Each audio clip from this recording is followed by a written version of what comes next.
En cuanto todo esté listo, podemos- Perfecto, muchas gracias, doctora. Pues sí, yo creo que vamos a dar inicio. Falta el doctor Moreno, que fue mi asesor, pero me comentó que nos fuéramos adelantando y que ahorita en un momento nos alcanza.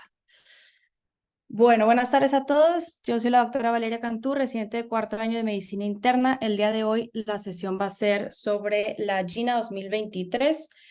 Y pues bueno, agradecerle nuevamente a mi asesor, el doctor Juan Francisco Moreno. El contenido de la sesión del día de hoy pues, va a ser algo de introducción, recordando definición y fisiopatología de la enfermedad, datos de epidemiología relevante, abordaje diagnóstico y manejo, que es donde principalmente vamos a abarcar este mayor tiempo, la evaluación y seguimiento y algunos cambios, hacer unos puntos importantes en los cambios que hizo la GINA estos últimos 2 años. Recordando asma, esta es una enfermedad respiratoria heterogénea caracterizada por la inflamación crónica de la vía aérea. Se define por la presencia de síntomas respiratorios típicos que son la sibilancia, disnea, tos, la sensación opresiva del pecho, junto con limitación del flujo aéreo en la expiración. Estos son síntomas que varían con el tiempo y de intensidad.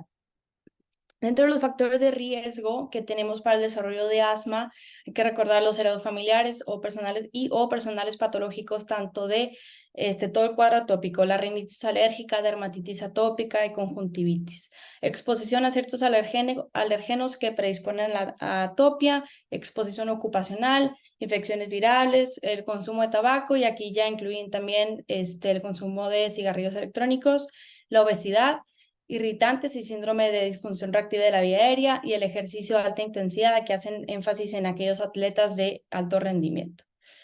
Aquí les agrego esta imagen nada más para pues, ejemplificar lo que es la vía aérea normal del lado izquierdo, a diferencia pues, cuando la patología de asma, cómo se ve afectada la vía respiratoria.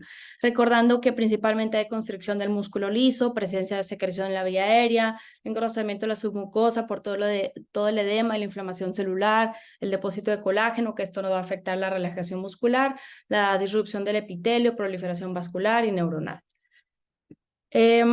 Como dije muy bien en la definición, aquí hay 3 palabras claves que hay que identificar en asma, que nos van a hacer sospechar de esta patología en los pacientes. La hiperreactividad de la vía aérea, que esta es toda la respuesta aguda, que consiste en el estrechamiento de esta secundario a la estimulación por las células inflamatorias, las fibras nerviosas también. La inflamación crónica, pues secundario principalmente a eosinófilos, también involucrados neutros y mastocitos, toda la liberación de citocinas, proliferación vascular y el óxido nítrico. Y que todo esto, pues a la larga, va a llevar a los cambios estructurales que se están asociados a la severidad de la enfermedad y la duración de esta. Bien importante recordar que el asma por lo general conlleva un trigger, que son pues parte de los factores de riesgo que ya mencioné: ejercicio, alergenos, exposición a irritante, la contaminación, cambios climáticos, infección respiratoria, y pues ya ha salido mucha información que la asocia también al embarazo y los cambios hormonales. También algo de la fisiopatología de la enfermedad: hay que identificar 2 tipos de inflamación, una que es el tipo 2 y la no tipo 2.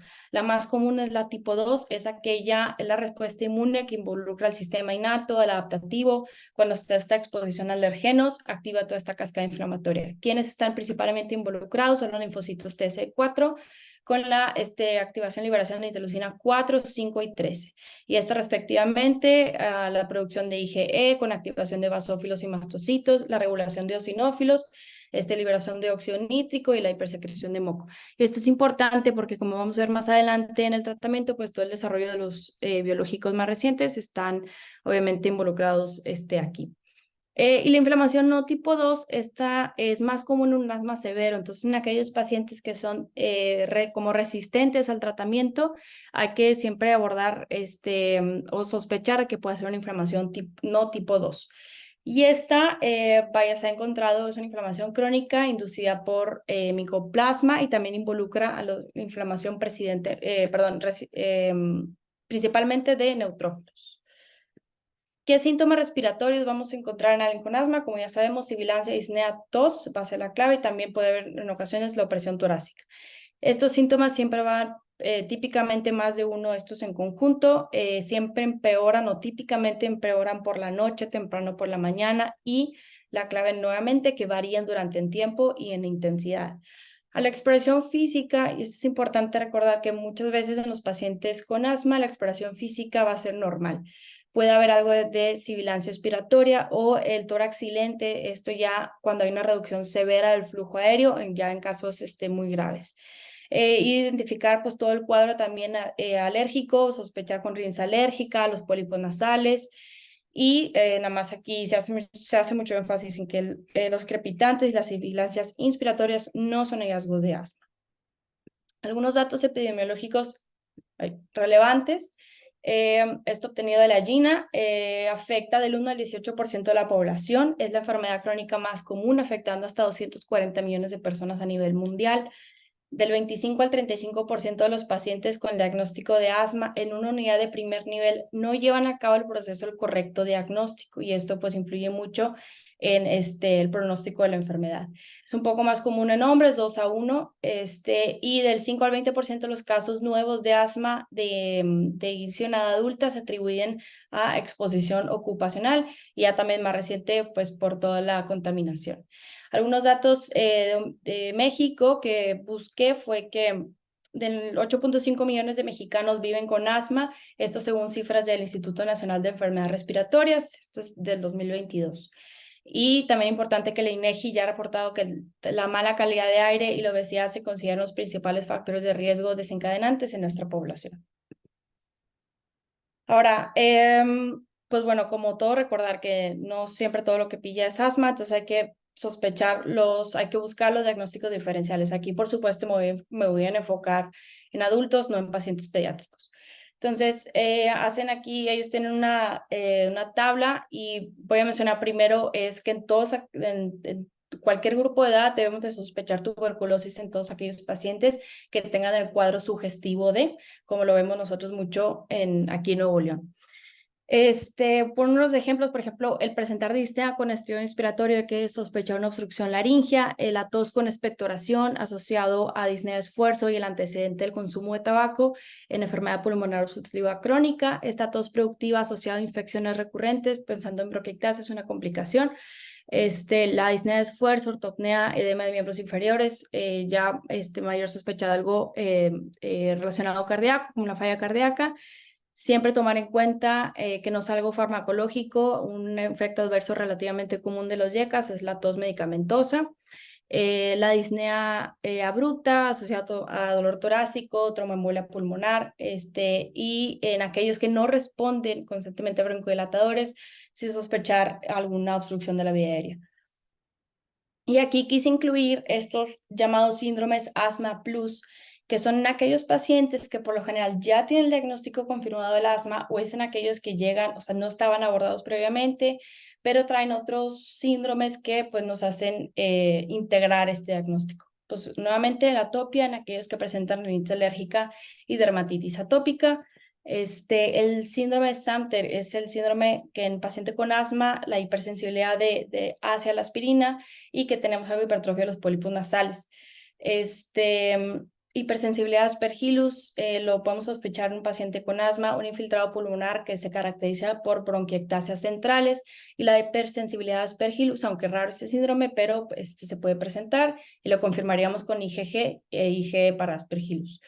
Y una vasculitis que previamente se conocía como Churg-Strauss, creo que a lo mejor todos estamos relacionados, en aquellos pacientes que presentan eosinofilia periférica, asma, y pues ya confirmamos el diagnóstico de vasculitis granulomatosa.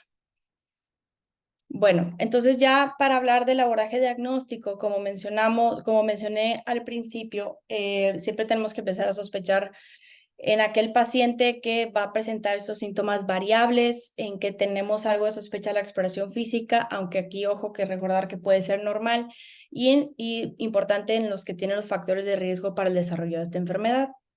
La GINA establece, con este algoritmo de manejo que previo a otros años, ya de hace aproximadamente 3 años, han cambiado el abordaje diferenciando pacientes que ya tienen algún tratamiento controlador o de rescate, y en aquellos pacientes que nunca han tenido el manejo.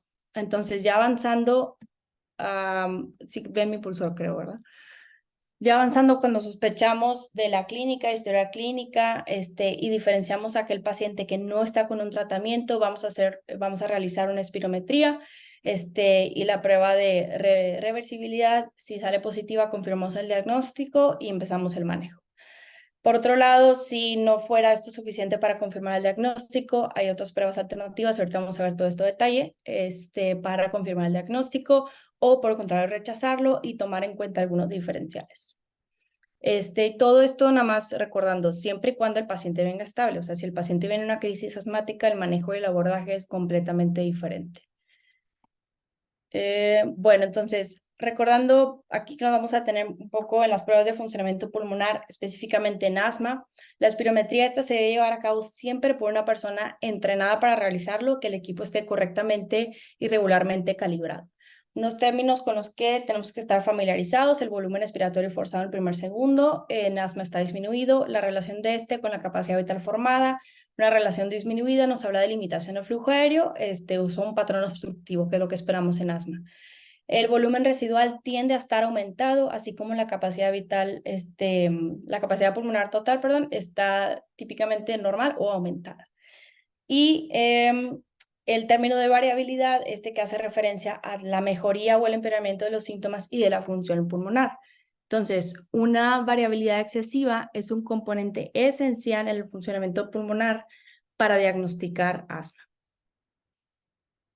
Entonces, ¿cómo lo vamos a interpretar? Recordando, típicamente debe estar la FEV1 disminuida, y esto es importante porque identifica a aquellos pacientes que están en riesgo de exacerbación y deterioro de funcionamiento pulmonar independiente del nivel de síntomas que presente. Por otro lado, cuando esta se encuentra normal, sin embargo, tiene síntomas respiratorios frecuentes, tenemos que buscar, o sea, sospechar alguna otra patología. Y la prueba de broncodilatación, esta la vamos a repetir ahorita mucho, pero recordar que las cifras son hay una prueba positiva, vamos a decirlo así. Es una FEV1 aumentada al 12% o arriba de 200 mililitros del basal. Entonces, aquí ya pasamos la historia clínica, la evaluación, y tenemos los síntomas que concuerdan con un paciente que sospechemos que tiene asma. Entonces, vamos a confirmar la limitación variable al flujo expiratorio con la espirometría. En la tabla del lado derecho, aquí les resumo los datos importantes, ya más en español. Entonces vamos a tener una FEV1 reducida con la relación con la capacidad vital forzada por debajo de 0.75.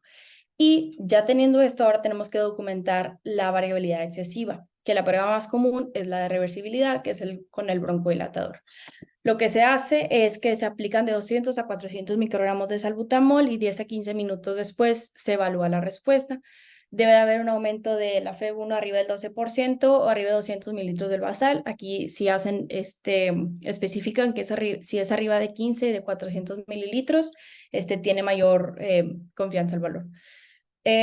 Otra de las pruebas que se puede hacer es la variabilidad excesiva del flujo expiratorio pico. Esto sería positivo si es una variabilidad PEF diurna arriba del 10%. Cuando ya tenemos 4 semanas post tratamiento, que los resultados de la prueba sean igual concordantes como la prueba de reversibilidad, se puede hacer una prueba positiva, o hay una prueba de ejercicio, que realmente ya casi no se realiza esta, pero es otra alternativa. Y aquí sería que haya una caída de la FEV1 arriba del 10% de 200 mililitros del basal. Y un exceso, en la variabilidad del funcionamiento pulmonar, que sea, o sea, una prueba de bronquiolar positivo, así se dice, que hay una caída del FEV1 arriba del 20% con la dosis estándar de metacolina. Entonces, cualquiera de estas pruebas nos van a confirmar la variabilidad, y pues ya teníamos el diagnóstico aparte de la limitación al flujo con el FEV1 reducido y con la relación disminuida. Aquí en esta tabla, no por hacerlo repetitivo, pero solo me quiero enfocar en esto. Se me hizo importante porque, por supuesto, EPOC es uno de los diferenciales que tenemos que considerar en algunas ocasiones cuando es un poco difícil el caso. Y no por adentrarnos en esto porque no es motivo ni objetivo de la sesión, pero sí diferenciar aquí cuando la prueba de reversibilidad es mayor, aquí en esta tercera fila, es 80% o más del predicho, el FEV1, perdón, aumenta más del 80% del predicho, es compatible con el diagnóstico y aparte con un buen control de la enfermedad. Por otro lado, cuando es menor del 80% del predicho, sí nos habla de que es un factor de riesgo para exacerbaciones de asma. Entonces aquí pasamos ya en aquellos pacientes que o sea, no estaban con ningún tratamiento y se confirma el diagnóstico. ¿Qué vamos a hacer con aquellos pacientes que llegan, que por alguna razón algún médico o se automedicaron con rescates de salbutamol o cualquier manejo? ¿Cómo es la forma correcta de hacer este diagnóstico? Ellos establecen estos pasos. Entonces, nuevamente del lado izquierdo resumo lo importante de la tabla. Entonces, cuando el paciente tiene ya síntomas respiratorios y ya tenemos documentado una limitación variable al flujo aéreo, pues ya está confirmado el diagnóstico y aquí lo que queda simplemente es estadificar, clasificar al paciente y reevaluar el tratamiento. ¿Qué vamos a hacer cuando presenta síntomas variables, pero no hay una evidencia de limitación al flujo aéreo aún? Lo que tenemos que hacer es retirar el broncodilatador, que son 4 horas en dado caso que sea SABA, 24 horas cuando fue esteroide inhalado, que se usa 2 veces al día con un LABA, o 36 horas para los esteroides inhalados con LABA que se usan únicamente una vez al día. O la alternativa es hacer esto durante los síntomas. Sin embargo, pues creo que son muy pocos los pacientes que pudieran aguantar hacer una prueba de espirometría mientras están muy sintomáticos. Entonces, ¿cómo se interpretan estos resultados? Si ya haciendo esto, la FEV1 aumenta más del 70% del predicho, entonces lo que consideramos hacer es disminuir un nivel, es disminuir un nivel del controlador y reevaluar siempre a las 2 a 4 semanas. Siempre, bueno, se reevalúa con la prueba de reversibilidad. ¿Qué hacemos si la FEV1 se redujo por debajo del 70% del predicho? Aquí lo que tenemos que hacer es irnos al contrario, o un paso más arriba y lo mantenemos, estabilizamos al paciente por 3 meses y lo volvemos a reevaluar con las pruebas de funcionamiento y todo. ¿Qué hacemos si el paciente llegara a presentar pocos síntomas, una función pulmonar normal y no hay limitación variable al flujo? Entonces, primero que nada, siempre hay que considerar aquí un diagnóstico diferencial. Lo que hacemos es bajar la dosis. Si llegara a presentar síntomas, cae el funcionamiento pulmonar, entonces confirmamos el diagnóstico de asma. Por el contrario, si no hay un cambio, entonces detenemos el manejo, reevaluamos de forma muy estrecha en todo este año y a lo mejor estaba incorrectamente diagnosticado como asma y por supuesto incorrectamente tratado. Y en aquellos pacientes que presentan disnea persistente y una limitación al flujo aéreo, lo que tendremos que hacer aquí es aumentar la dosis del controlador, estabilizar por 3 meses, y si no hay respuesta aún, entonces ya tenemos que a lo mejor considerar que sea una inflamación no tipo 2 o algún diagnóstico diferencial. Aquí ellos hacen mucho énfasis en cómo destetarlo. Unos puntos importantes: nunca se debe bajar la dosis si tiene factores de riesgo para exacerbación o si está la paciente embarazada o tiene alguna infección de vías respiratorias. Siempre debemos enseñarles a los pacientes cómo ajustar la dosis. La dosis del esteroide inhalado se reduce del 25 al 50% y siempre lo dejamos descansar así cada 2 a 4 semanas. Y siempre lo reevaluamos con la clínica, por supuesto, y las pruebas de funcionamiento pulmonar.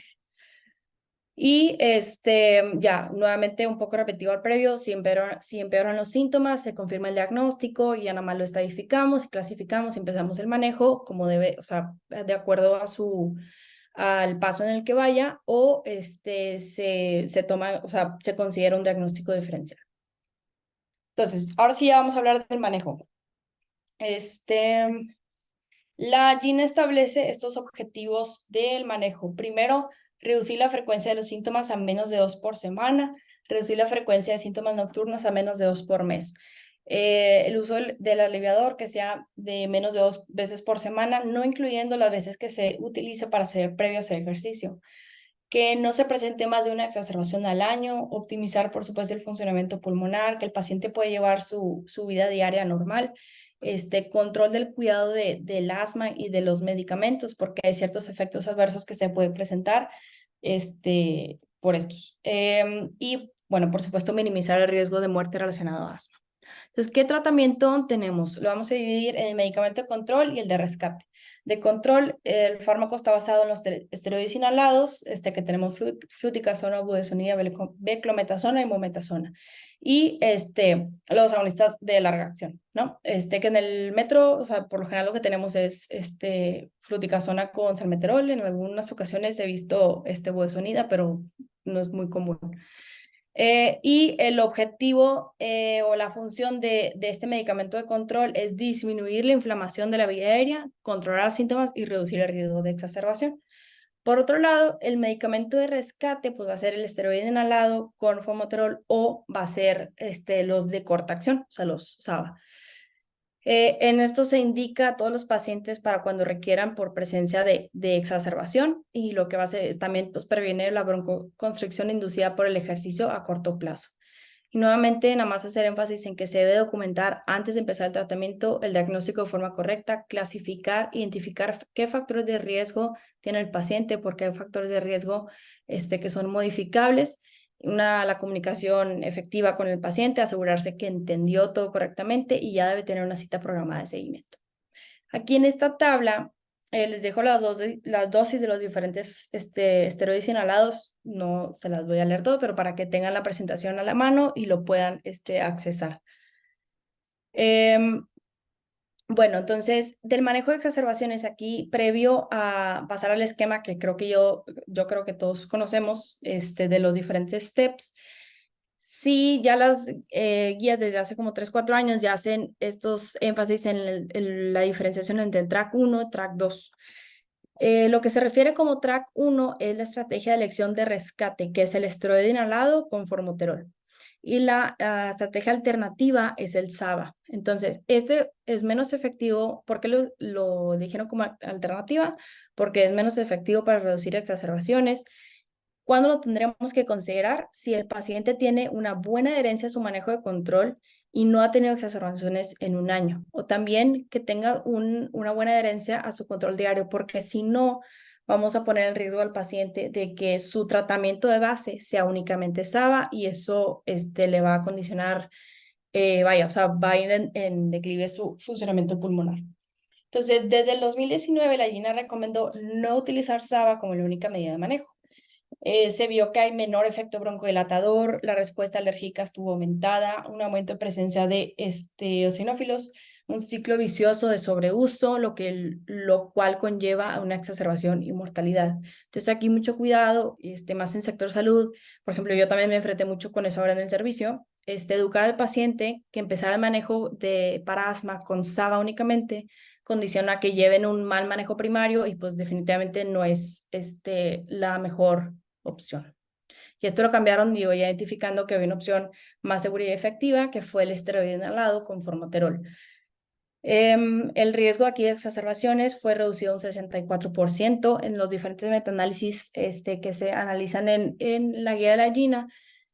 Comparan la dosis baja de esteroide como mantenimiento, se identificó riesgo de exacerbación severa un poco similar, pero por otro lado, cuando se usaba ya con el ABA, sí mucho más reducido.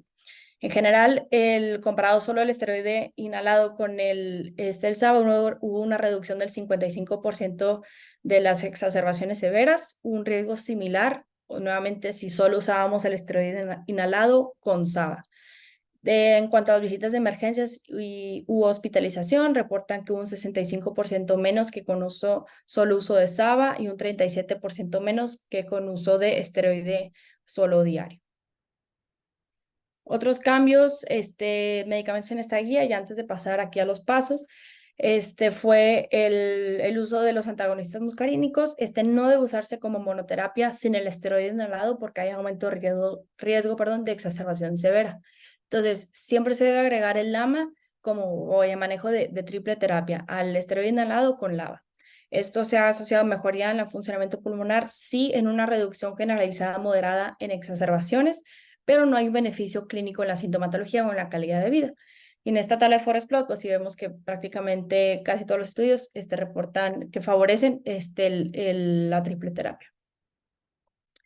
Entonces, ahora pasando a este esquema con el que creo que a lo mejor estamos más familiarizados, sí hacen mucho énfasis en este círculo de evaluar, ajustar y reevaluar. Entonces, en la parte de la evaluación, confirmando el diagnóstico, control de síntomas y los factores modificables, identificar muy bien las comorbilidades que presenta el paciente, y muy bien la técnica del uso de inhalador, que el paciente conozca, o sea, que determinen en conjunto los objetivos, las preferencias de qué tipo de tratamiento puede y quiere llevar.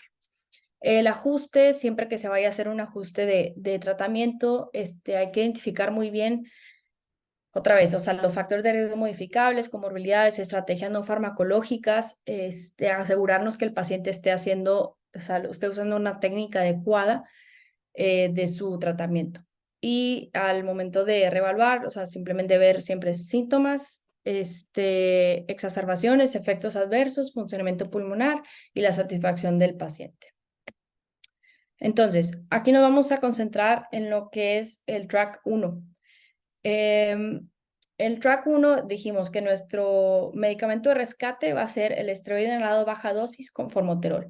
Entonces, en step 1 y 2 va a ser como sea necesario, o sea, por razón necesaria va a ser utilizado nada más a una dosis baja. El step 3, ay, perdón, aquí. Entonces, ¿en quiénes vamos a estar en este nivel? Es en aquellos pacientes con asma leve que tienen síntomas de menos de 4 a 5 días a la semana. ¿Cuándo vamos a aumentar de nivel? Siempre previo a escalar un nivel de tratamiento, hay que correctamente identificar los síntomas para el asma, o sea, que no vaya a ser una infección respiratoria o reflujo o algún otro síntoma, alguna otra condición que nos pudiera estar enmascarando o erróneamente exacerbando estos síntomas. Y por supuesto la técnica, la adherencia y temas de exposición ambiental. El paso, o sea, cuando avanzaríamos a un paso 3 es cuando los síntomas son la mayoría de los días y tenemos al menos un despertar nocturno por la semana. Aquí la dosis ya es de mantenimiento, es una dosis baja, pero ya es de mantenimiento y seguimos usando el medicamento de rescate por razón necesaria. Avanzamos a a un nivel 4 cuando a esto se agrega un pobre funcionamiento pulmonar, ya terminado por las pruebas de funcionamiento pulmonar, pues. Y aquí sí mencionan, o sea, no lo agregan en esta tabla porque no se favorece mucho el uso de esteroides orales, pero se puede considerar en algunos pacientes. Y vamos a progresar a un nivel 5 cuando ya es un asma severo no controlado. Aquí lo que se agrega ya la tripleterapia con el con el AMA. Reevaluar muy bien el fenotipo. A lo mejor estamos hablando, como mencioné al principio de la presentación, un asma no tipo 2. Considerar, los biológicos también.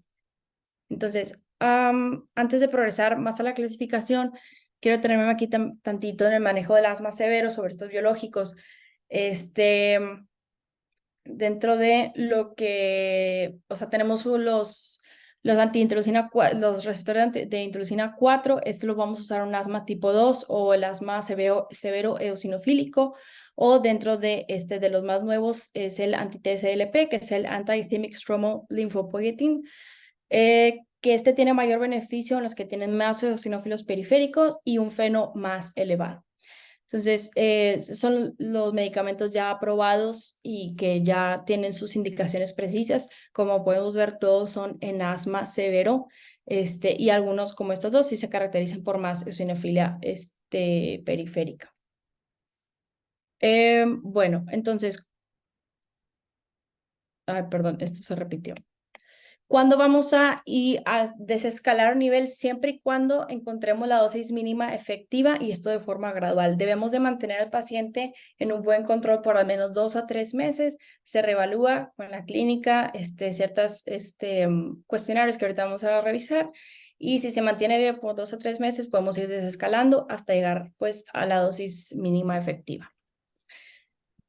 Nos hablan de este método para disminuir el nivel de tratamiento. Entonces, en el nivel 5, aquí el mensaje clave, lo resumido es, estos pacientes por lo general aunque no es de recomendación nivel A dar una dosis de esteroide oral, muchos de esos pacientes ya lo tienen, hay que ir destetando de forma paulatina la dosis de esteroide oral previo a disminuir la dosis del esteroide inhalado. En un nivel 4, aquí el mensaje clave es que debemos de continuar como debe ser, o sea, con la dosis cada del controlador, pero vamos a disminuir esto paulatinamente al 50%. Y bien importante que siempre debe ir acompañado de lava, o sea, nunca suspenderlo de forma súbita porque se va a asociar a mayor exacerbación. Y bueno, por supuesto, estos pacientes ya deben de estar, sin duda, ya deben de tener atención con un experto en el tema de asma. Idealmente, todo paciente con asma debe ir con alguien de neumología, experto en este tema, pero si no, ya pues sí recomiendan a partir de un nivel 4, ya el paciente debe estar, es un paciente difícil de control que debe estar con un experto. Entonces, para un nivel 3, destetar el medicamento es reducir la dosis del esteroide inhalado a una vez al día. Y en un nivel 2, destetarlo es cambiarlo de una vez al día a intentar llegar a hacerlo nuevamente solo por razón necesaria. Y aquí quiero nada más recalcar en el track 2 la diferencia que hay, que el medicamento de rescate, como mencionamos, es el SABA.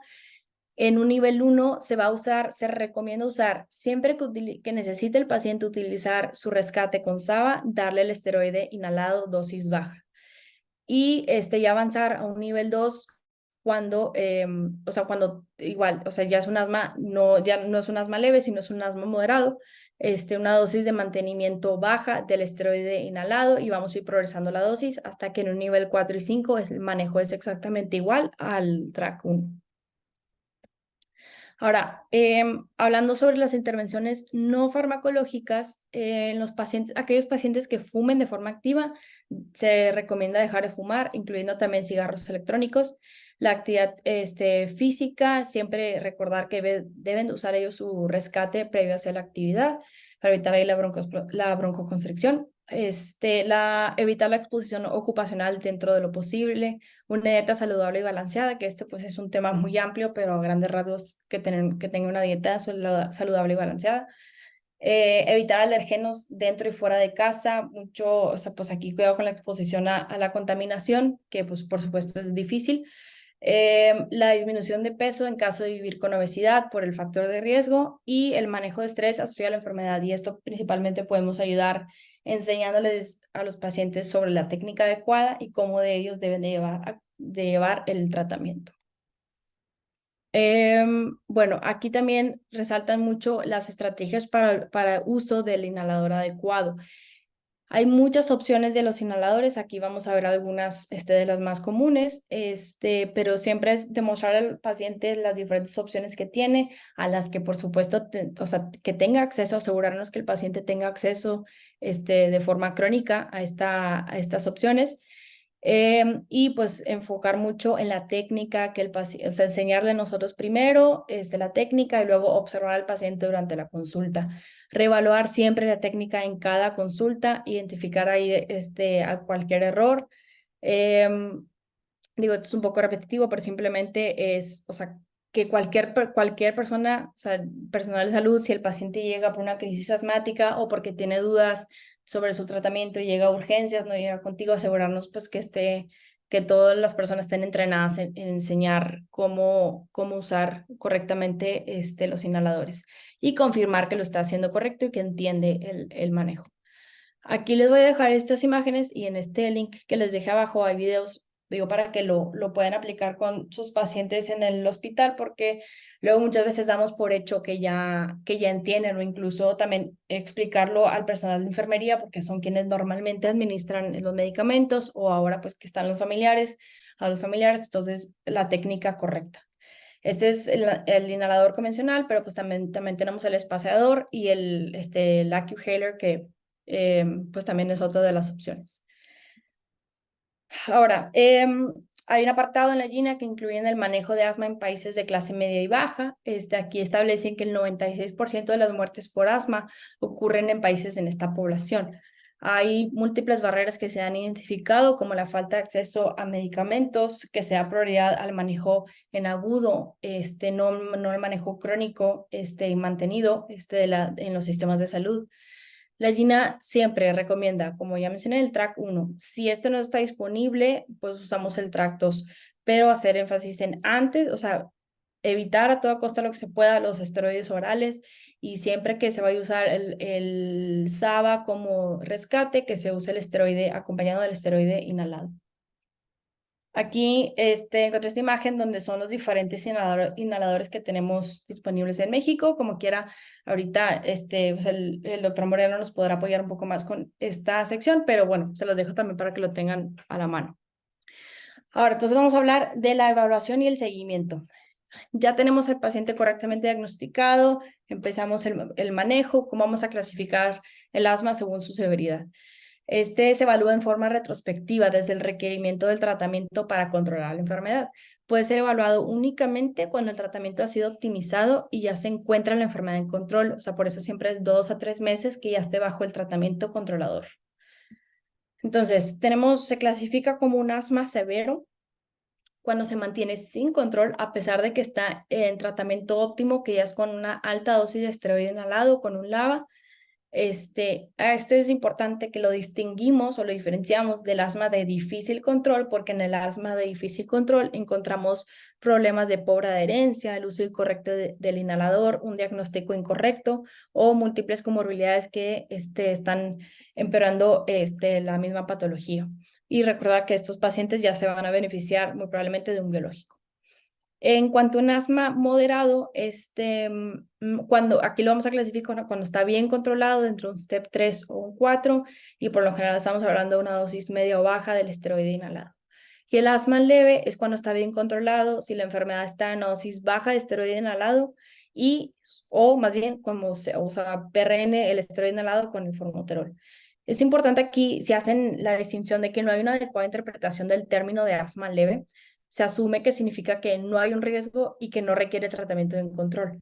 Pero que es importante hacer el énfasis al paciente que el tratamiento que lleve debe tener su esteroide inhalado, porque se asocia a menos exacerbaciones y mejor control.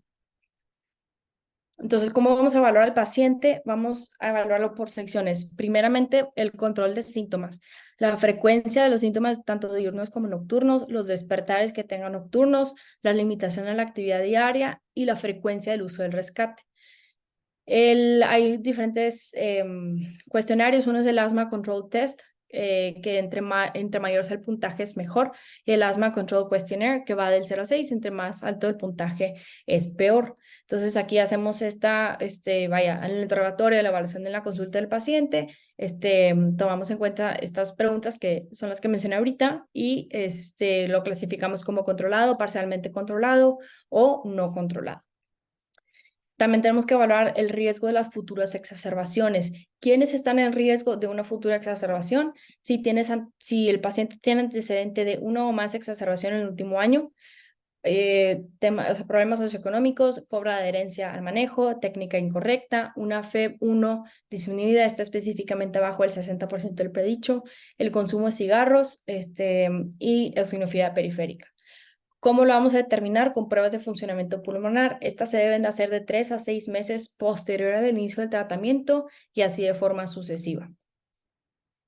Aquí nada más en esta tabla simplemente hablan otros factores adicionales al riesgo de exacerbación, que es prácticamente lo que ya mencioné, pero aquí también recordar que en cualquier paciente que haya estado ya intubado o en terapia intensiva por vaya antecedente de por asma, también es un riesgo severo de exacerbación. Y también otros factores de riesgo que se consideran es en personas, bebés prematuros, perdón, peso mayor o menor al nacer. También son factores de riesgo que nos hablan de limitación al flujo aéreo y pues mayor riesgo de complicaciones por el asma. Hipersecreción crónica de moco, medicamentos como que no usen el esteroide inhalado durante su tratamiento, lo del cigarro nuevamente, y que de inicio, al momento de hacer el diagnóstico, si tengan una FEV1 muy disminuida, que haya eosinofilia periférica, o en esputo. Y lo que mencionaba hace rato sobre el riesgo de los efectos adversos de medicamentos, aquí principalmente es por el uso de esteroide oral, entonces sí se hace mucho énfasis en evitarlo, todo lo que, o sea, evitarlo, los esteroides orales. El seguimiento de las evaluaciones con las pruebas de funcionamiento pulmonar, aquí vamos a utilizar evaluar con la FEV1. Vamos a monitorizarla ya cuando esté con tratamiento con el esteroide inhalado. Empieza a mejorar ya desde pocos días posterior al tratamiento. Llega a una meseta a los 2 meses. La monitorización con el flujo expiratorio pico es utilizando para evaluar también respuesta al tratamiento posterior al inicio del esteroide inhalado. Alcanza su mejor valor a las 2 semanas y a los 3 meses, siempre y cuando esté controlado. Y bueno, recordando cuando debemos de referir a un experto, si no llegamos a un diagnóstico seguro, si sospechamos de asma ocupacional, cuando es un asma severo no controlado con muchas exacerbaciones, riesgo de muerte, debemos de referirlos a un experto. Ahora, ¿qué cambios hizo la GINA? Así nada más unos puntos sobre los cambios en el 2023. Hacen mucho énfasis en el escribir el plan de tratamiento, cómo tenemos que ser muy literales y descriptivos con el manejo, imprimir o enseñar videos de cómo usar la técnica, que lleven un control de cuándo tomar, o sea, el horario de uso del tratamiento. Entonces, si es una estrategia que se asocia a mejor adherencia. También hicieron algunas clasificaciones en el asma agudo, el salbutamol en una crisis asmática. El salbutamol va a ser el broncodilatador de elección. El formoterol tiene eficacia y seguridad similar, pero el salbutamol en una crisis asmática sigue siendo el de elección. Y todo paciente que ingrese por una exacerbación, una crisis asmática, debe de continuar manejo seguro con el esteroide inhalado si es que no lo está usando ya. Unos datos pues vaya, interesante es que los filtros de aire reducen la exposición a partículas finas, sin embargo, no tienen efectos consistentes con el desenlace del asma. Y el uso de cigarros electrónicos está asociado a un aumento de riesgo de síntomas respiratorios y exacerbaciones de la enfermedad. Algo de investigación adicional, se está investigando pues sobre tamizaje de insuficiencia suprarrenal en aquellos pacientes con esteroide oral de mantenimiento o que ya tienen mucho tiempo con una dosis alta de esteroide inhalado.